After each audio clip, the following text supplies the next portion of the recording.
আমরা এই সামগ্রিকভাবেই এগিয়ে যেতে চাই, এই জন্য সবার সহযোগিতা দরকার। আমরা ঈর্ষা করব, অবশ্যই ঈর্ষা করবো যে অমুক ভালো করছে, অমুক ভালো করছে, কিন্তু সেটা করবো লেখা দিয়ে, কথা দিয়ে না, অবশ্যই কথা দিয়ে না। আমরা একজন আরেকজনকে এগিয়ে নেওয়ার চেষ্টা করবো, একজন আরেকজনের চেয়ে ভালো লেখার চেষ্টা করবো। তো আমরা আসলে নতুন লেখক সৃষ্টি করবে কিনা, এটা আসলে প্রশ্ন থাকে আর কি। কারণ লেখক আসলে তৈরি হয় না, লেখক আসলে জন্ম হয়।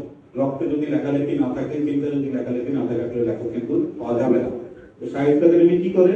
সাহিত্য একাডেমি হচ্ছে লেখকদেরকে উৎসাহিত করে, তাদের লেখাগুলো আলোচনা সমালোচনার মাধ্যমে একটি পরিশীলিত রূপে পৌঁছানোর জন্য চেষ্টা করে, এবং যদি কোনো প্রকাশনা হয় বা যদি কোনো লেখা হয়, সেই লেখাগুলো হচ্ছে এই যে বিশ্লেষণের সুযোগ করে দেওয়া। আমাদের অনেকেই আছে যে লিখছে অনেক বছর, কিন্তু তার কবিতাটা হয়তো মানে কেউ পড়ে না, তার কবিতা হয়তো আলোচনার সুযোগ তৈরি হবে। তো সাহিত্য একাডেমি হচ্ছে এই কাজটুকু করার জন্য চেষ্টা করছে।